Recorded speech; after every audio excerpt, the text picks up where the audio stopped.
Alright, Barak Yahweh, Barak YAHAWSHI, Call Halayim La Yahweh Ba'Shem YAHWSHI, Call Halayim La Yahweh Ba'Shem YAHWSHI, peace and blessings to the elect of Israel. Alright, and that was all praises to the Most High, in the name of His Son, YAHAWSHI. I do want to give a double honors to our elders and apostles of Israel in these times, known as a great millstone. Alright, I want to do another basic lesson. It's something we always go into every once in a while, and it's in the news again, and it's part of prophecy, and something we should be aware of, and that we should be warned of.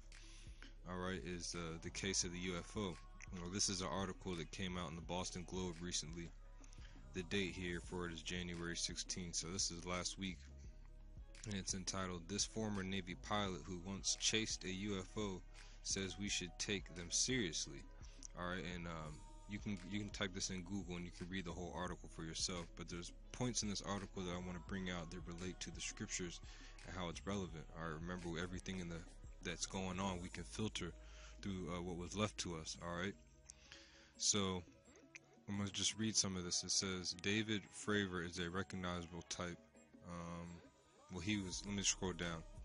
Alright, 13 years in the Wyndham NH resident, was a veteran U.S. Navy pilot and controls the FA-18F fighter jet flying off San Diego when he sighted an unidentified flying object and tried to intercept it.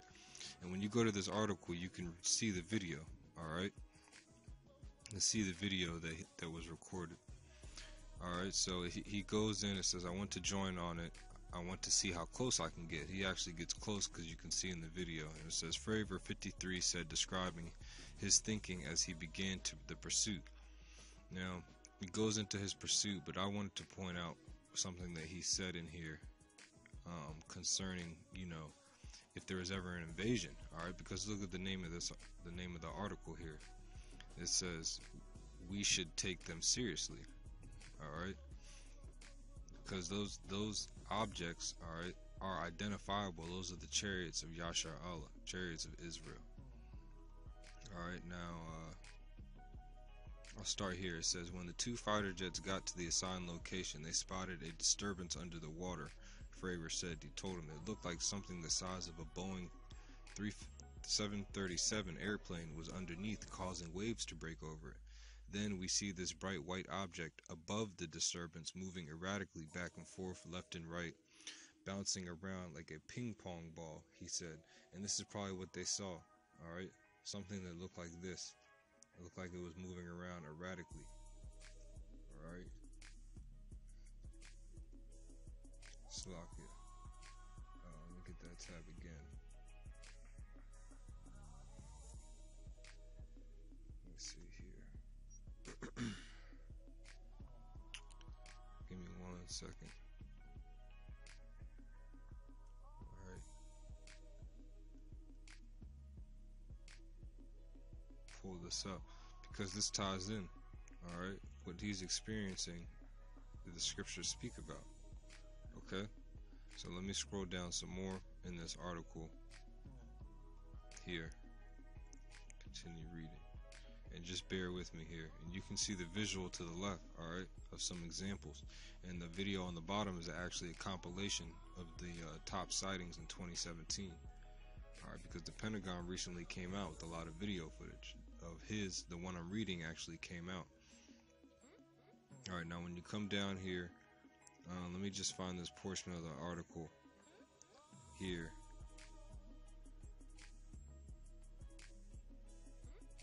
Let's see.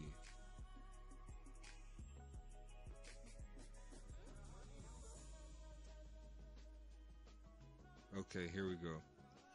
It says, Fravor said if a foreign submarine had surfaced behind a carrier in the area, dire alarms would have been raised and questions would have been asked about how it had penetrated the Navy's defense. And yet now, quote unquote, you have many of these objects, like dozens of them, that are just at will, just showing up, doing whatever they want, and going away, and you can do nothing about it, and no one asks any questions, he said. Over the years, it became just a funny story that he would tell friends, until he was contacted several months ago by Luis Elizondo, the man who once headed the Pentagon program, who asked him to tell his story to the Times. Now he's glad the issue is making headlines, and he supports the work of the two of the Stars Academy of Arts and Science, a new group that Elizondo has joined that aims to raise money for UFO research. Alright, so they're starting to try to take this thing seriously. It says, I think the story needs to be told. We need to stop making jokes and start paying attention to it, Favor said. This is not a US problem. This is a global issue, he said. Why aren't we investigating these things? If it's like ET, then all good. If it's like War of the Worlds or Independence Day, then not so much. And Independence Day is actually taken from the scriptures too, which I'm gonna get. Alright, so what this pilot saw was something that looked like this. Alright, something that looked like this, moving erratic. This is what it looked like. These are some of the images that he was probably seeing. And you see it in the video. You can watch the video. Okay? So, this is what the scripture says. Because those are known as pillars. He said it looked like a tic-tac. Well, that's in the form of being cylindrical. Alright? Like she says in this article. Alright? When you scroll down towards the end,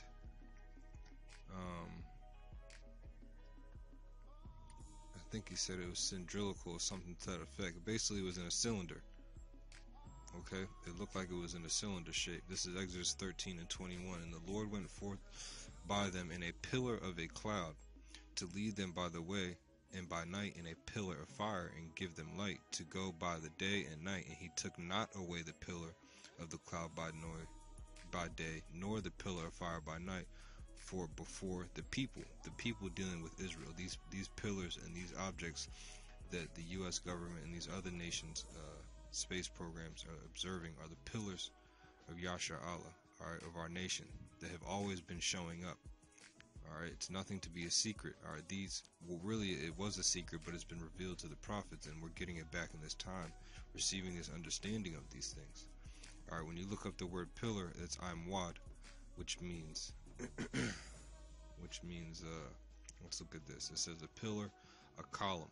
Alright, a pillar, a column, upright. Alright, so that's what that means. Alright, so this back in that time, that's what it looked like that went before us. This is what it looked like that went before us. And these objects too, man. The angels were there. YAHAWSHI was there if you could receive it, man. Alright, leading us out as his name is fitting. And this is what it looked like. These are some of the images. Okay. And this is what he saw, but what he saw was a more shinier object. Alright, this guy here, he saw a more shinier object. And when you read it, he was actually engaging with it, man. The chariot was just playing with him. He didn't want nothing with it. The other guy in the article who was riding with him said he was weirded out and terrified. Alright. Now, moving forward, here's some more recent news in the UK. Alright, this is December 11th, so not too long ago.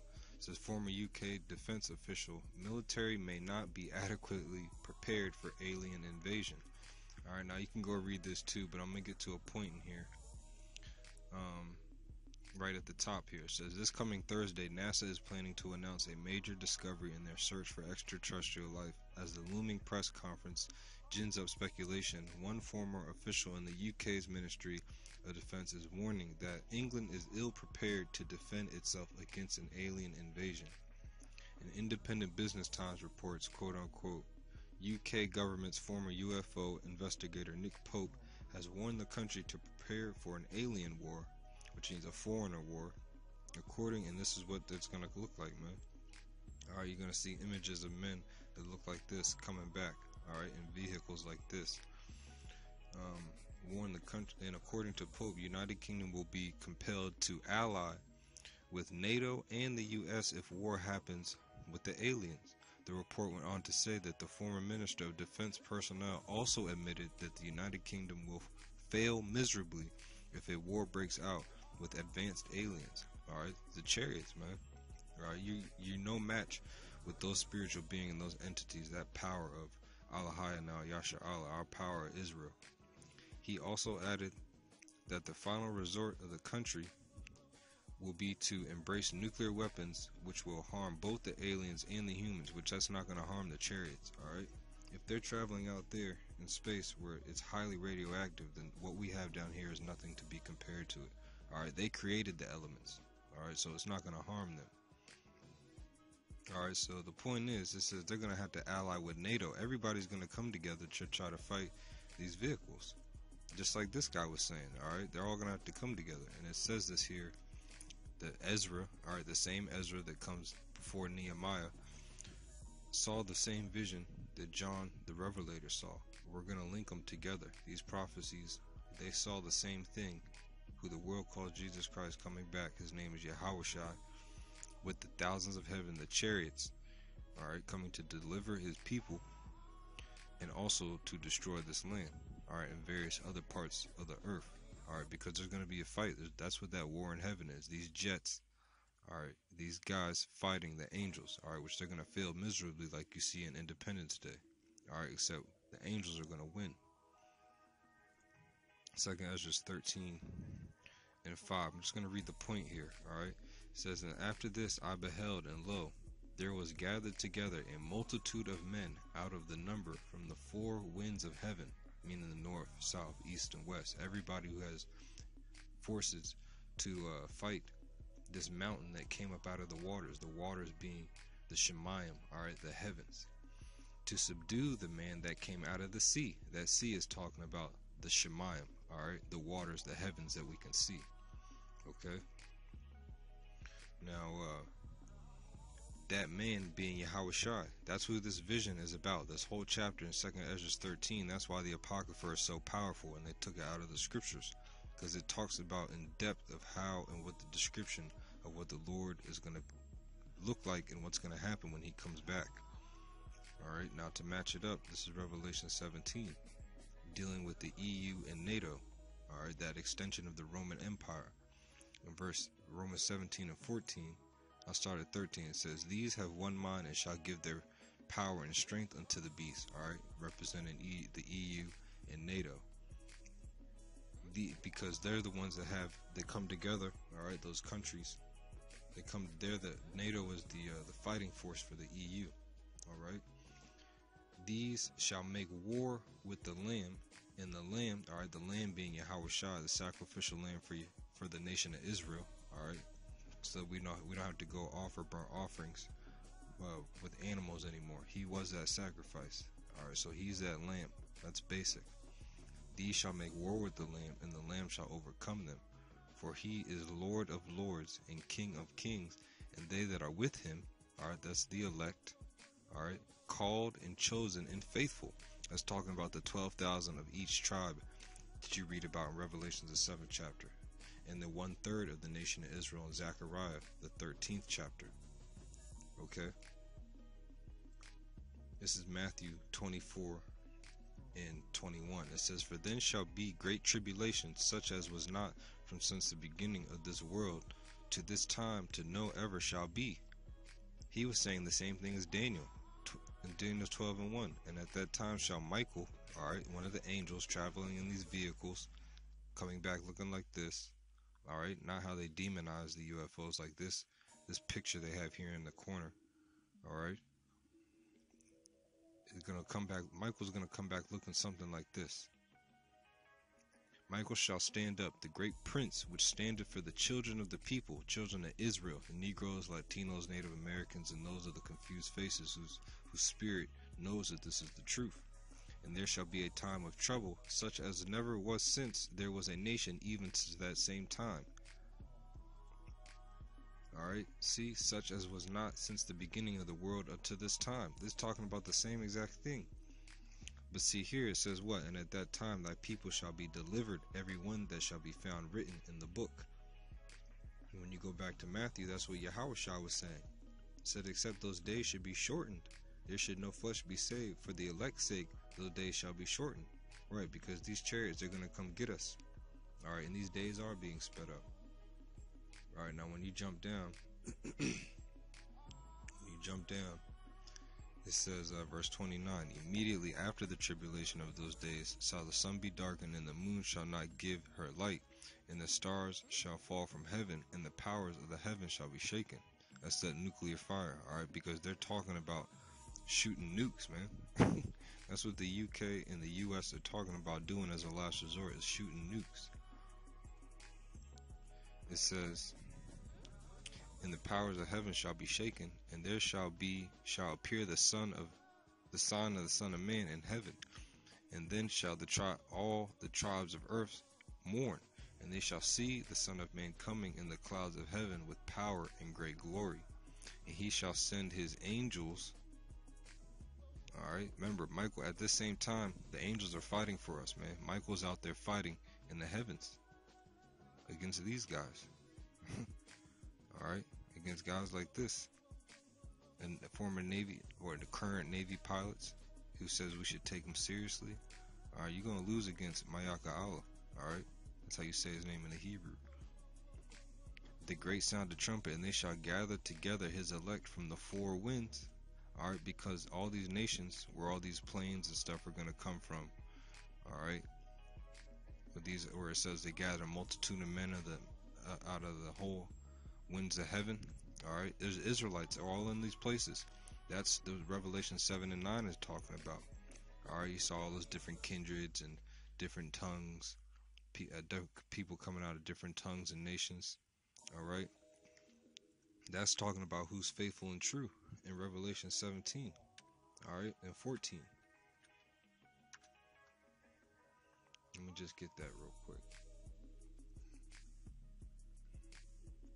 See, in Revelation 7 and 9, and this I beheld, and lo, a great multitude, which no man could number, of all nations and kindreds and peoples and tongues, stood before the throne and before the Lamb, the same Lamb that's in Revelation 17 and 14, clothed with white robes and palms in their hands, and cried with a loud voice, saying, Salvation to our power, YAHWSHI now, which sitteth upon the throne, and unto the Lamb. Alright? And they shall gather together his elect, scattered from the four winds, from the one end of heaven to the other. And Michael is going to be out there fighting for us, man. It says, and many of them that sleep in the dust of the earth shall awake, meaning coming out of their spiritual slumber. Alright, waking up to who they are, receiving this truth, receiving salvation, getting called up by the chariots, man. Some to everlasting life, and some to shame and everlasting content, like these other nations that are going to be fighting against us. Alright? Because once we get caught up, we're going to be turned into hunters, man. And that's another part of this truth. That's another part of this thing about the chariots, man. Alright, they're here to fight for us. They're our kin. In Revelations, the 19th chapter, the angel calls John, and says him that I'm your fellow brethren, your kinsman. Alright? Just like Michael. Stand up. The great prince was standing for the children of the people. Alright, so Michael's gonna stand up. Alright. The chariots of Yasha Allah are gonna overcome. YAHAWSHI is gonna send forth his angels to come get us, man. So call Halayim la YAHWSHI, call Halayim la YAHWSHI, Shalom wa Barakim, and double honors to our elders and apostles, known as Great Millstone in these times. Shalom.